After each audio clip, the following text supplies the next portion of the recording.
Hello, everybody. My name is Ernie, and this is my final proposal presentation. Some of the points I took from my research are that Boyle House is a low ownership neighborhood.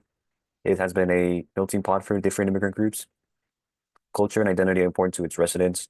The area has a strong working class identity. There's a threat of displacement due to rising rent costs, and there have been efforts to maintain affordability of housing units.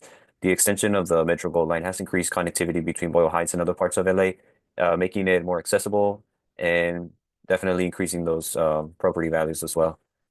With increased attention on Boyle Heights, there has been a growing number of new businesses that have moved into the neighborhood, and often these are not necessarily catering to the current neighborhood, but more for a more affluent type of customer. Single-family homes are predominantly smaller, older buildings, usually in bungalow style. There's also multi-family homes that are duplexes, housing projects, and apartment buildings. This is considered a high park need area, and this particular part of the neighborhood houses several studios in the movie production industry, as well as art, photography, fashion. So, some of the primary areas of interest when designing this project were sustainability, durable materials, natural light, the use of the arts, which are a big part of the identity of this neighborhood, community, fostering that community, having quality amenities, and ensuring that green spaces were included. This is a process image that kind of shows you where I kind of started with this different types of massing that I was experimenting with. Decided to go with sort of a staggered massing type. I ended up with this as my initial design, but then I realized that I wanted to have a courtyard in the middle. So I made some tweaks to my floor plans and my massing, and this is what I ended up with. This shows us the site context. We can see the surrounding buildings. We can see our site plan as well as the proximity to the 6th Street Bridge. This is my horizontal circulation diagram, kind of shows you how that works on each level. And then when we move into the vertical circulation, we see that vertical circulation comes together through the use of stairs and elevators. This site circulation diagram kind of shows how everything ties together, and we see how everything is connected to our site through the use of these sidewalks, and that connects to our parking lot as well as the street and the other buildings. This diagram shows my programmatic organization. Level one is pretty much composed of retail and leasing. Level one, two, three, four, and five all have livable spaces to a degree. Level two and three are the ones that are completely made out of livable spaces with some few amenities. And then level four, five, and six are, for the most part, amenity levels with some minor livable spaces. Here I have my environmental economical factors. Some of the things I had to keep in mind is that passive ventilation was important. The use of solar panels was ideal for this climate. We also needed to have some sort of sun shading. And then the use of a green roof was also something that could be feasible in this climate, which could also help with some stormwater storage and collection. So this kind of shows my sustainable regenerative design strategies.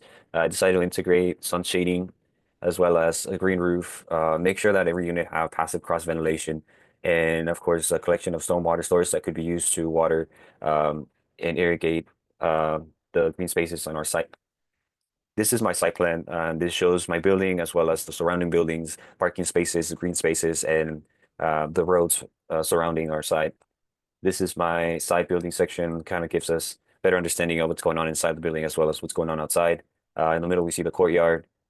Here we have livable spaces. Bottom, we have the entrance to the residential part of the building, and then on this side, we have some of the amenity spaces.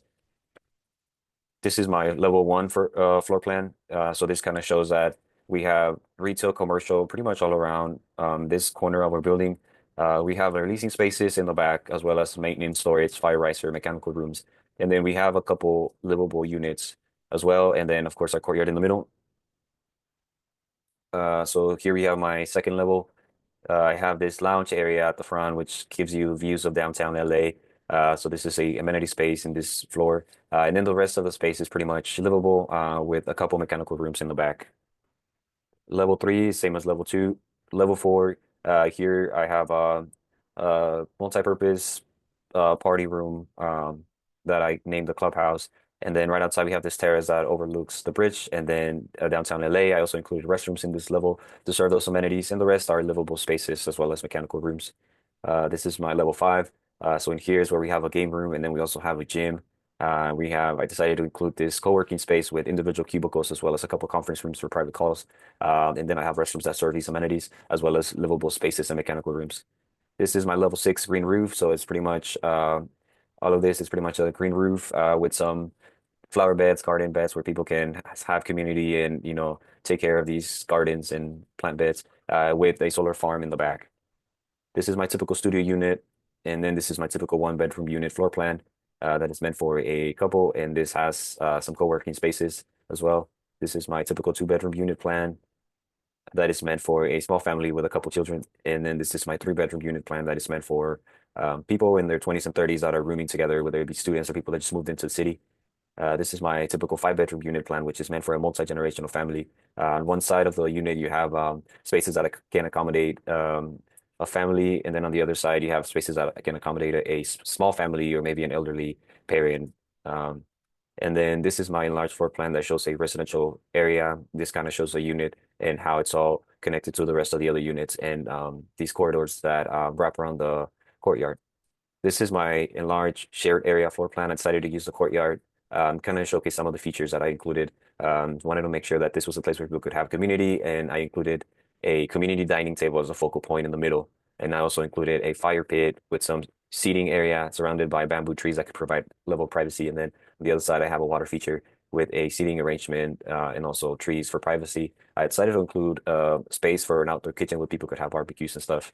Um, and this is my building section. This is my other building section. This kind of shows how the units kind of work with each other and work together.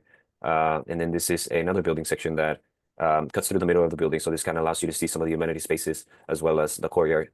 And then this is an enlarged building section of the front of the building, the front facade. And this kind of gives you the different types of materials that I decided to use in this project. So the first floor would be metal panel, second floor, second and third would be a dark brick veneer.